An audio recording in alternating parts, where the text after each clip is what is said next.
On the news, Abia PDP governorship candidate Uche Ikone is dead.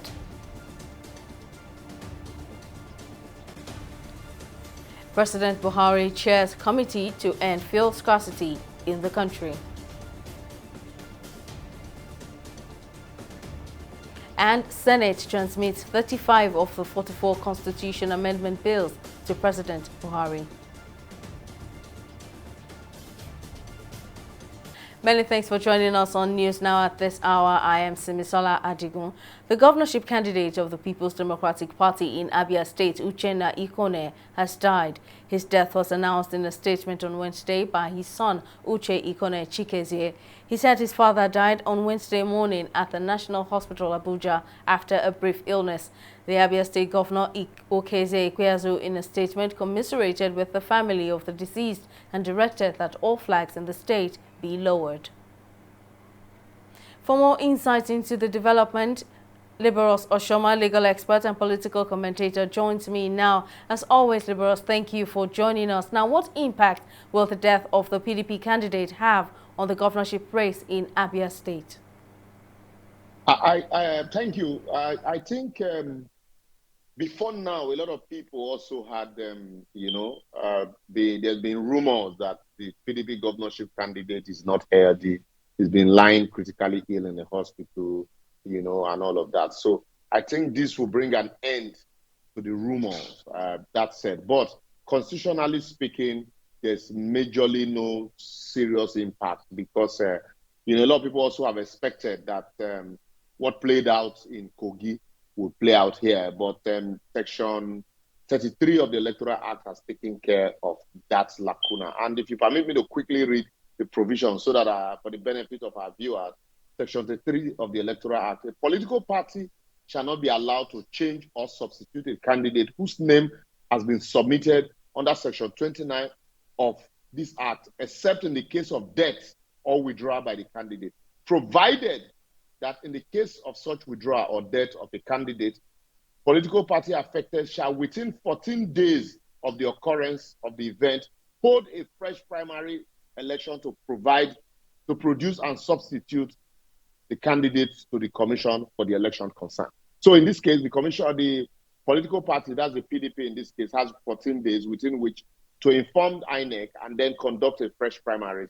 They can't just substitute a candidate. They must conduct a fresh primaries within 14 days to substitute the candidate. And so that had been taken care of. Even in Section 34, when election is already, taking place, also Section 34 of the Electoral Act 2022 also makes provision for that in the event of death, that INEC is empowered to countermand or revoke that election and extend it for another 14 days within which the party can provide a candidate. So there's really no lacuna here, apart from the demise of the candidate.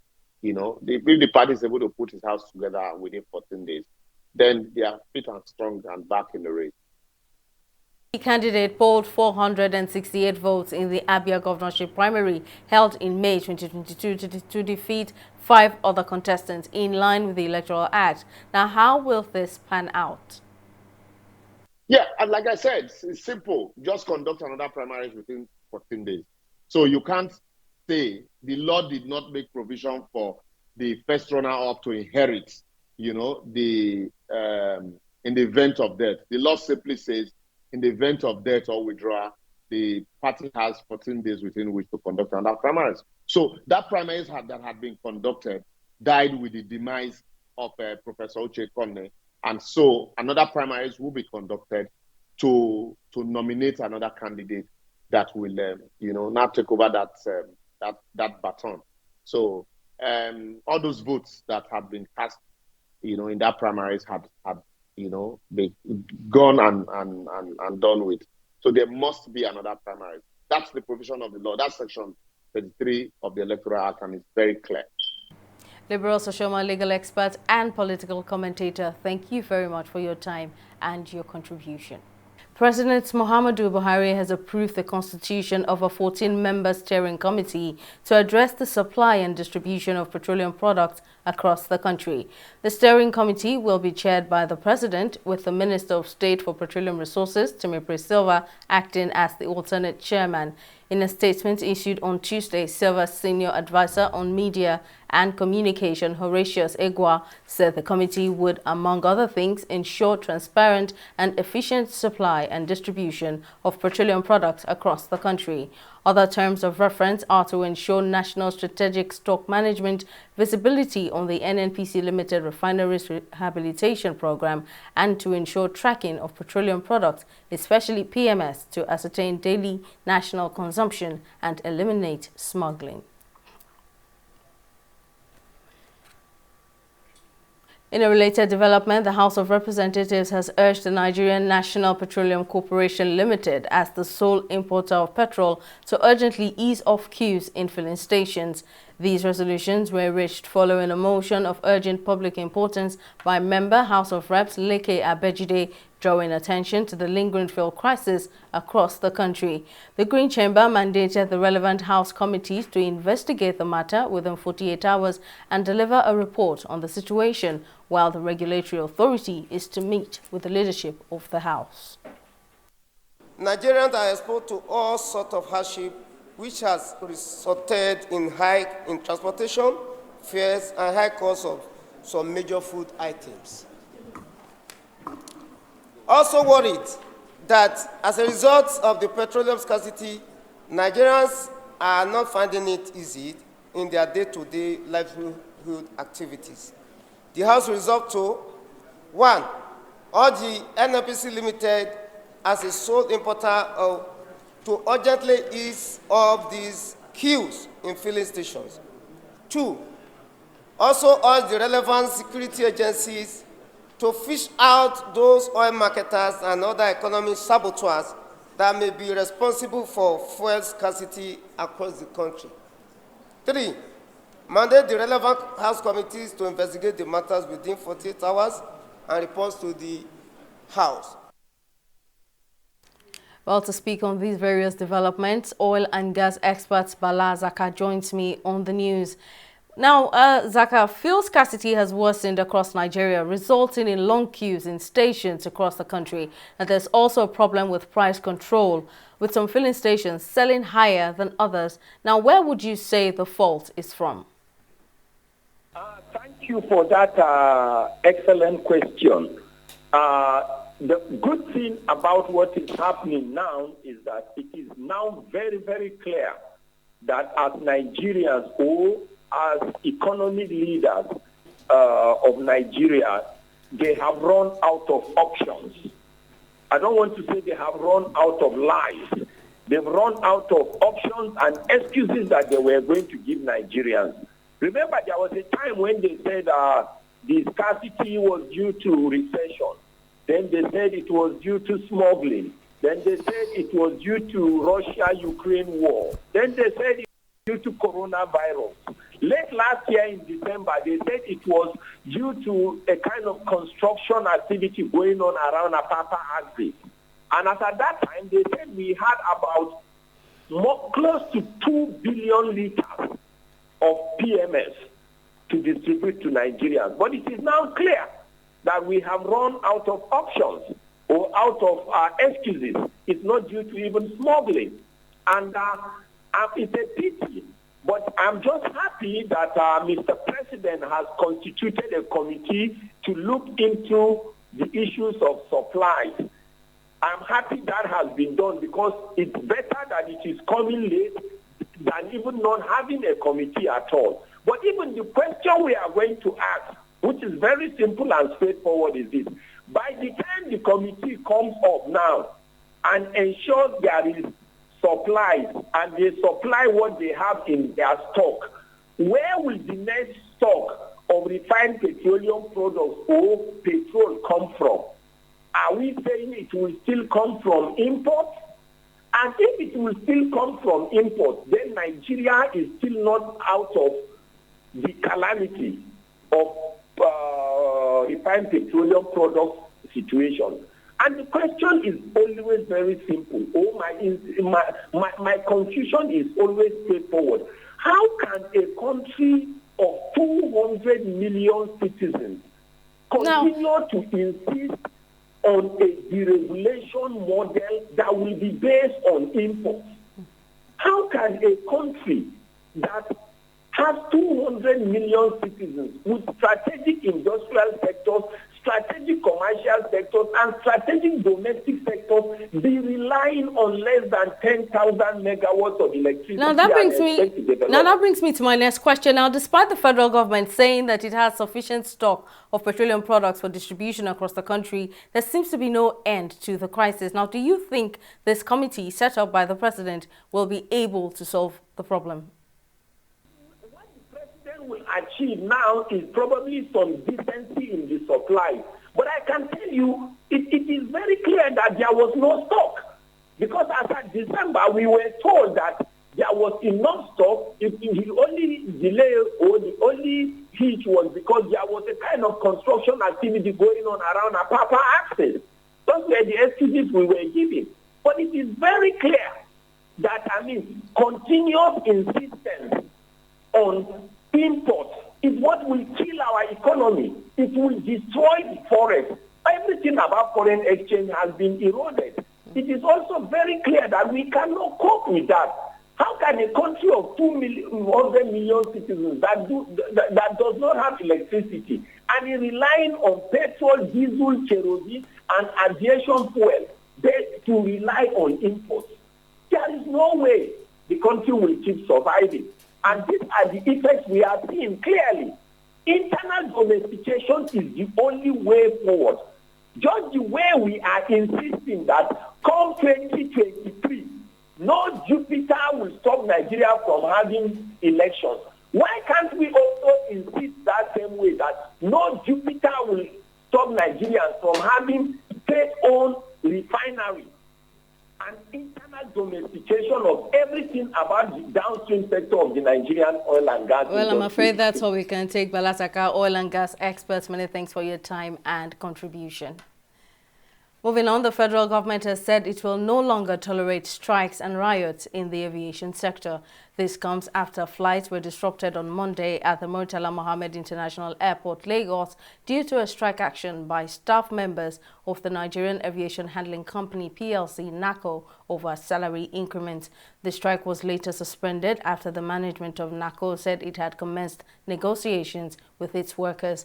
Fielding questions from State House correspondents at the presidential villa, the Minister of Aviation, Hadi Serika, described the industrial action as wrong, inhumane and against the law. He vowed to enforce the relevant sections of the Civil Aviation Act of 2022 to prevent future disruptions. According to Serika, the piece of legislation prohibits industrial action and riots of such scale in the aviation sector. First, we apologize to them, our team passengers, in this difficult moment, and two, also to know that this may not happen in the future with the grace of God. And the reason is simple. Aviation is an essential service. The act has been assented by Mr. President. So strikes and riots around our airports are prohibited by law of the land. And now that we have the act in place, assented by Mr. President, passed by National Assembly, we will deal with it according to the law. Will ensure that no essential service is being disrupted by anybody, no matter how aggrieved.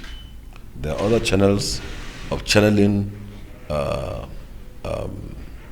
issues when they arise, but they are not permitted to hold strike because aviation is an essential service and is by the law of the land now. I'll give you an example.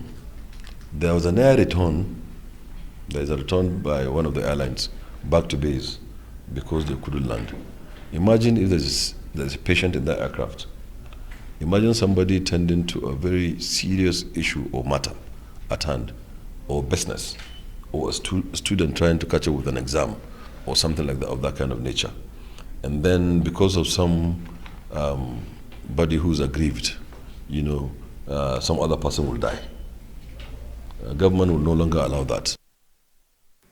As the deadline for the collection of permanent voters' cards draws closer, a coalition of civil society organizations has called on the Independent National Electoral Commission (INEC) to extend the January 29 deadline.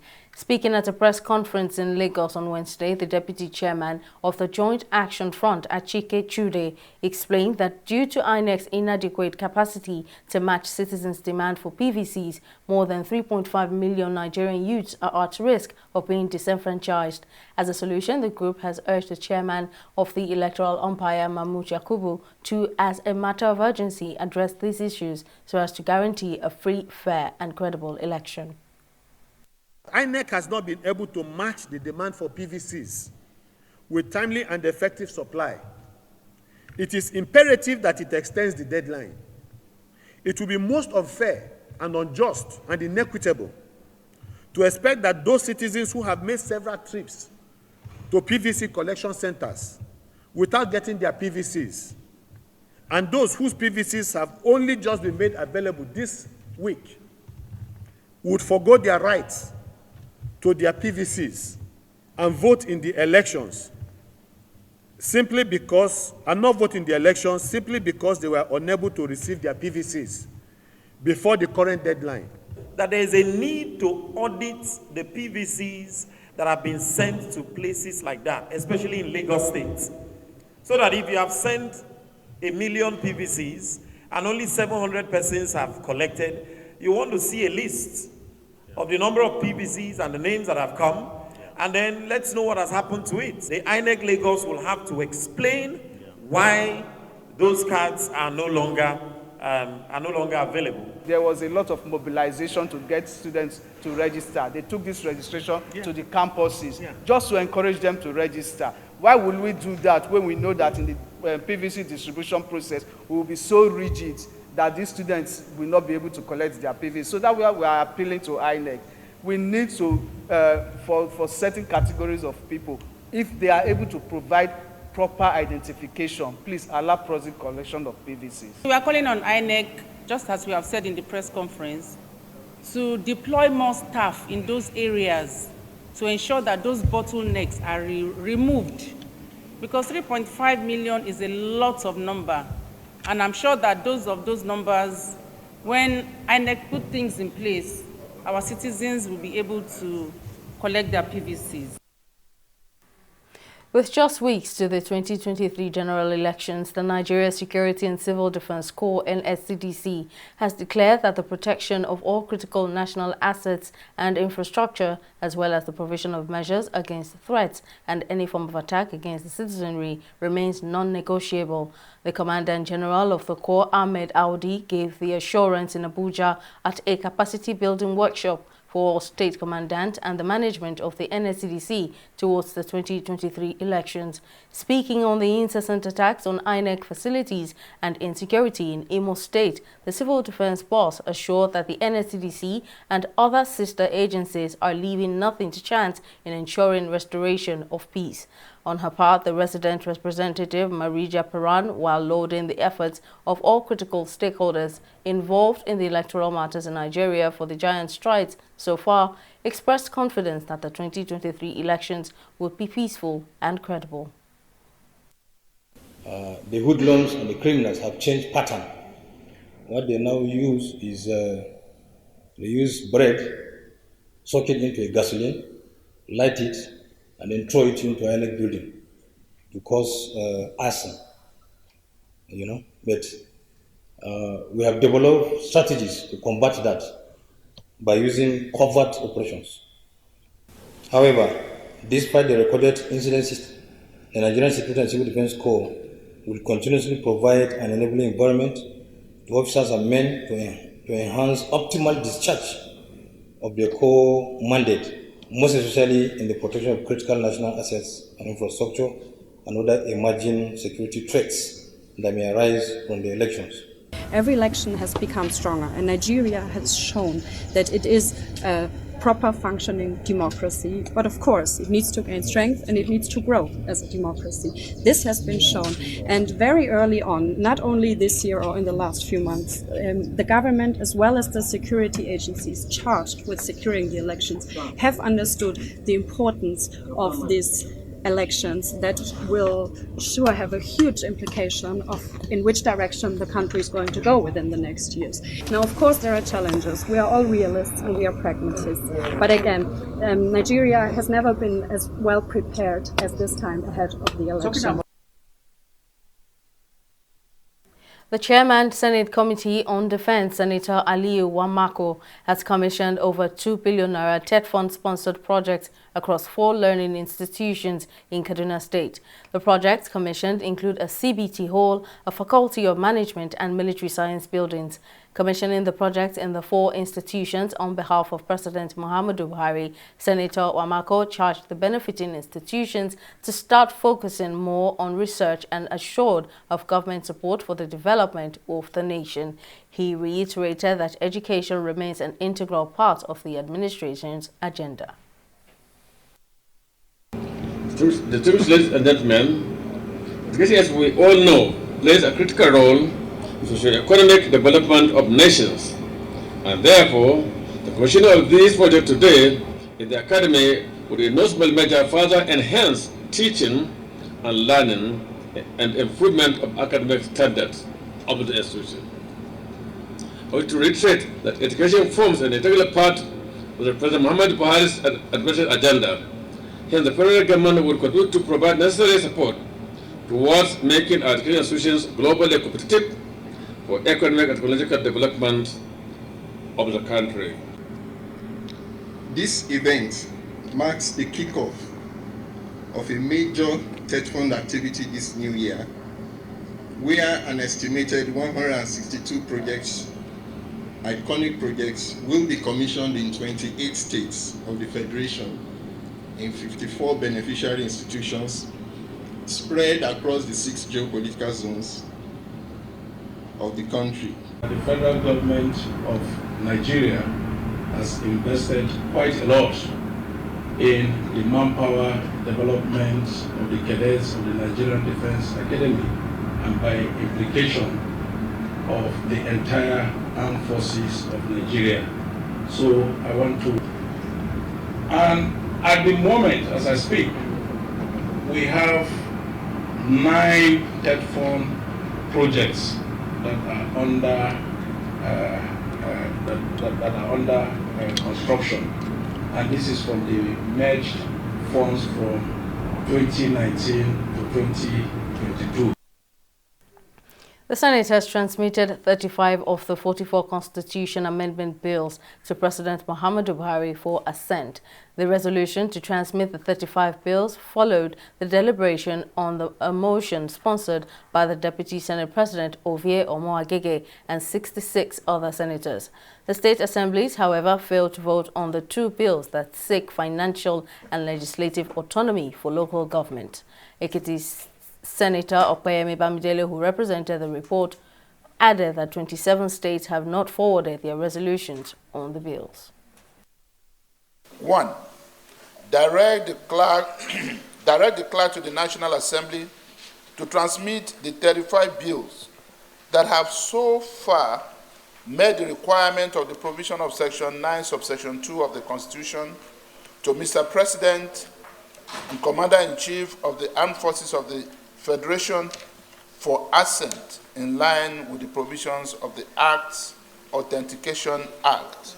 And 2, urge the following State Houses of Assembly: Gombe, Jigawa, Kebbi, Kwara, Oyo, Plateau, Sokoto, Taraba, Zamfara, that are yet to forward their resolution on the bills, to do so in fulfillment of their constitutionally imposed legislative obligation to the Constitution amendment process. The attention of the public is on National Assembly, even when there is need to also focus on the State House of Assembly when the Constitution is amended, it's been amended. And this is what is happening. The National Assembly had done its work. Now, in the State House of Assembly, those particular amendments that many Nigerians feel are so critical and crucial for entrenching democracy in Nigeria have not passed.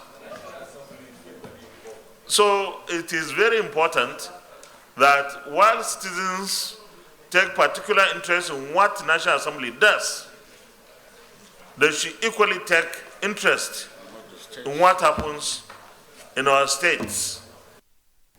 We'll take a break here, but still to come, the World Health Organization expresses worry over 170,000 fresh COVID-19 deaths globally. We'll bring details of this story and more after this break. Stay with us.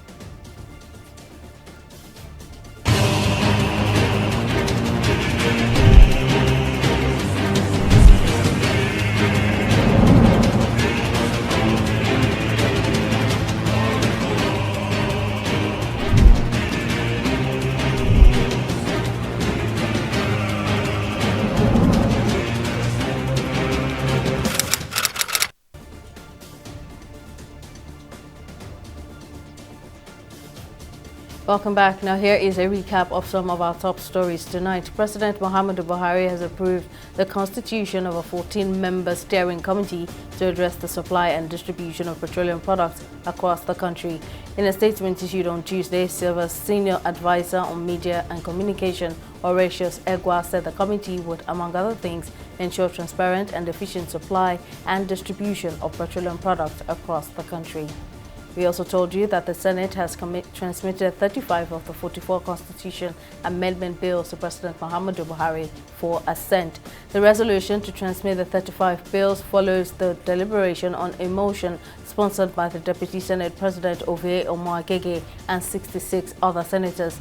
The state assemblies, however, failed to vote on the two bills that seek financial and legislative autonomy for local governments.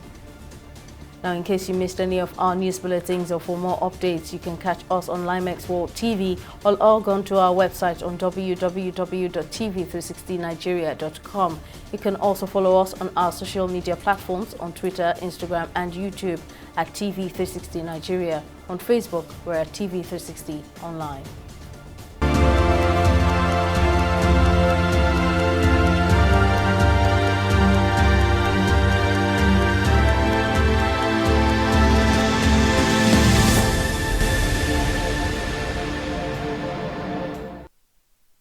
The World Health Organization has expressed worry over the rising number of coronavirus deaths in many countries. According to the WHO, more than 170,000 people have died of COVID-19 in the past 8 weeks. Speaking during a media briefing on global health issues monitored on Tuesday, the Director General of the WHO, Tedros Ghebreyesus, said the Emergency Committee on COVID-19 will meet this week to discuss whether the current situation still constituted a global emergency. The WHO chief also warned that the virus should not be underestimated. We'll take another short break here and be back with the rest of the news. Do stay with us.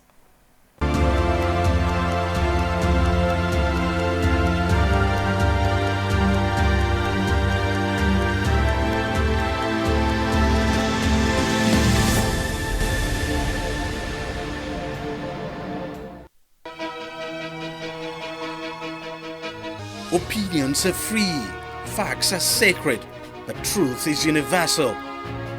How, in practical terms, can we, for instance, de-escalate the tension? President must see himself as the President of the Federal Republic. We know where the enemy is. 3 places. The Lake Chad Basin, the border area between Nigeria and Cameroon, and then the Sambisa Forest. On TV360, we give you a complete dose of everything. Opinion, facts and undiluted truth. I hardly believe what politicians say in this part of the world. A new Nigeria is possible, a future is possible. We delve into the issues, dissect it so that you can understand it, use it to take action. I don't think there's any need for any governor to look for grant for ranching. TV360, dissecting the issues.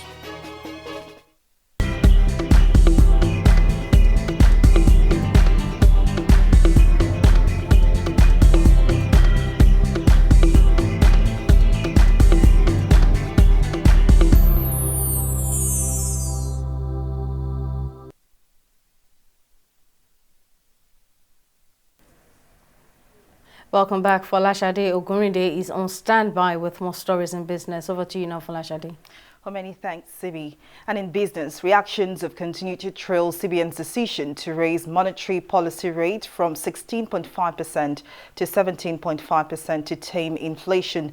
The Monetary Policy Committee also voted to retain the cash reserve ratio at 32.5% and keep the liquidity ratio at 30%. While the CBN Governor, Godwin Emefiele, said a hike in inflation would mean a rise in interest rate, experts have continued to question the APEC Bank's strategy. Details in this report. This is the first Monetary Policy Committee meeting of the Central Bank of Nigeria, CBN, for the year 2023. But contrary to projections by many experts, the MPC has decided to increase interest rates to as high as 17.5%. The hike, which is the highest in Nigeria's monetary policy history, was implemented by the CBN to rein in inflation. A moderate tightening may slow the rate of deceleration in inflation without necessarily hurting output. For those members who felt that an aggressive stance was needed, they were of the view that Nigeria's inflation at a rate above 20% was spread to growth and among the highest in the world. To this group of members, aggressively raising the policy rate was paramount to reining in inflation because an aggressive tightening stance will further narrow the negative real interest rate margin. But the question is, has a systemic rise in monetary policy rate helped curb inflationary trend as promised by the Apex Bank? A look into the MPRO and Consumer Price Index for 2022 indicates that despite the hike in interest rates, inflationary pressure did not decelerate. For experts, the Apex Bank's strategy is ineffective. The ripple effect of increased interest rates will be such that real sector players will have to increase the price of their products and services, as the case may be. Let's not forget that there was recently a flood crisis, which will definitely lead to a food crisis. And stakeholders on the value chain would also increase prices, knowing fully well that there's going to be some expected scarcity of food in the coming months. So if you put all these things together, there are huge concerns that inflation, that these interest rates that are being increased may not lead to reduced inflation. Speaking on the proposed securitization of the 22.7 trillion naira CBN Ways and Means loan to the federal government, the CBN boss, Godwin Emefiele, explains that as a lender of last resort, the Apex Bank is in its right to offer assistance to the federal government. What we did by lending to government as banker and lender of last resort is normal in any part of the world, particularly when countries face crisis. Any central bank, any Fed will do what we have done. So that is why I'm appealing to those who are exaggerating the import behind Ways and Means to please take it easy with us. Emefiele also disclosed that the total revenue collected as stamp duty between 2016 and 2022 is 370.7 billion naira, adding that the bank is not withholding any funds. The clarification comes amid allegations of embezzlement and attempts by government officials to cover up stamp duty proceeds running into 89 trillion naira. Folashade Ogurinde, TV360 News. We'll take a breather here and return with a review of the stock market. To stay with us.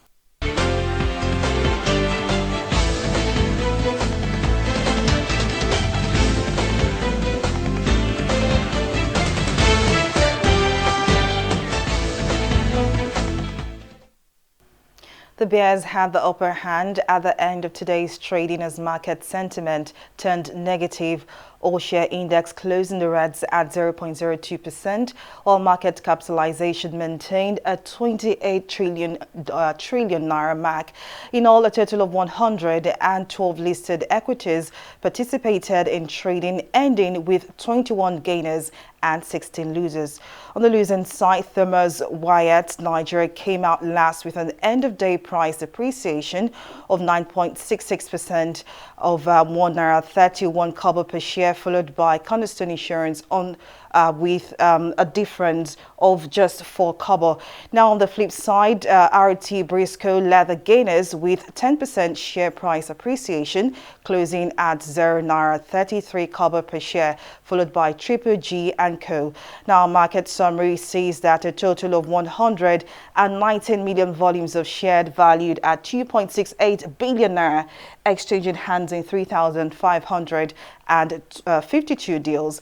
Now in our select global stocks, we see that they're all in the reds except for Nikkei, as FTSE closed in the reds at 0.16%. Same for Dow Jones, who could not keep its head above waters, closing in the reds also at 0.59%. However, it's good news for Asian stocks. Nikkei closing in the greens at 0.35%.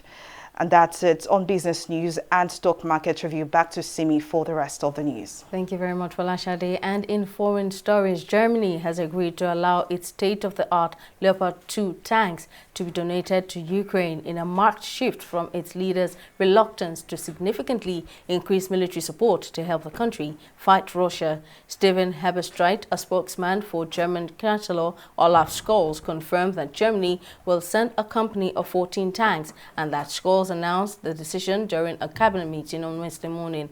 Hebestreit added that the Ukrainian crews will soon begin traveling on the battle tanks in Germany, while granting authorization to other countries that have their own stocks of Leopard 2 tanks to export them to Ukraine.